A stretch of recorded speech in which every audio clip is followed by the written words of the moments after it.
হজ মানে টাকা পয়সা, ধন দৌলত, দায়িত্ব, কর্তব্য সব পেছনে ফেলে মহান সৃষ্টিকর্তার সঙ্গে একান্তে কিছু সময় কাটানো।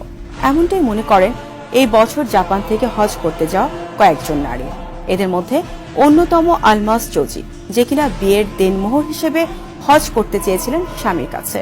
অবশেষে পূরণ হলো তার এই স্বপ্ন। বিস্তারিত জানাচ্ছেন রাকিব হাসান। বিয়ের দেনমোহর হিসেবে সাধারণত মেয়ের পরিবার বা মেয়েরা অর্থ বা সম্পদ দাবি করে থাকে বরের কাছে, কিন্তু সম্পূর্ণ ভিন্ন চিত্র দেখা গেল জাপানের নারী আলমাস চৌজির ক্ষেত্রে। 40 বছরের এই জাপানি নারী তার স্বামীর কাছে বিয়ের দেনমোহর হিসেবে হজ করতে চেয়েছিলেন। সে স্বপ্ন অবশেষে পূরণ হয়েছে এবছর। প্রায় 30 লাখ হজযাত্রীদের সঙ্গে তিনিও লাব্বাইক আল্লাহুম্মা লাব্বাইক ধ্বনিতে মুখরিত করেছেন মক্কা নগরী।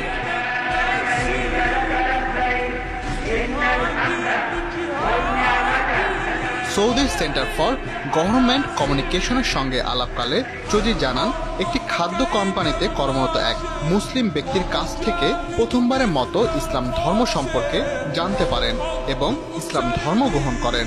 তিনি হালাল খাবার সহ ইসলামের খুঁটিনাটি নানা বিষয় জানতে পারেন। চৌজি জানান, 4 বছর আগে বিয়ে করেন তিনি। তখন তার বয়স ছিল 35 বছর, আর তখন তিনি স্বামীর কাছে দেনমোহর হিসেবে চেয়েছেন হজ করতে। তবে বিয়ের পরপরই তিনি হজে যেতে পারেননি, কারণ তখন করোনা ভাইরাস মহামারী ছড়িয়ে পড়েছিল।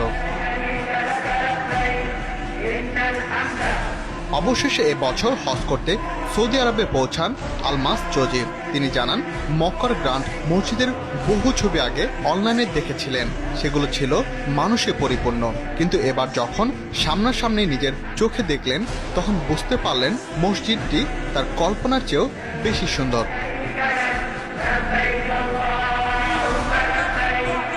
আলমাস চৌজির মতো জাপান থেকে হজ করতে গিয়েছিলেন মুরামা সুগুকু নামের আরেক নারী। কিভাবে ইসলাম গ্রহণ করেছিলেন তা জানিয়েছেন তিনি।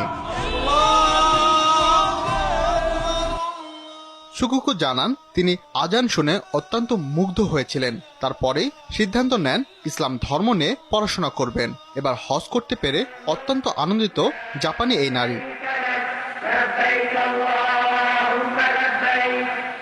সৌদি সরকারের তথ্য বলছে, এবছর সবচেয়ে বেশি মানুষ হজ করেছে।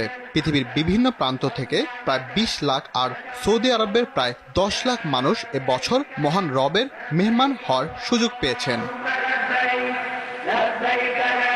রাকিব হাসান, RTV।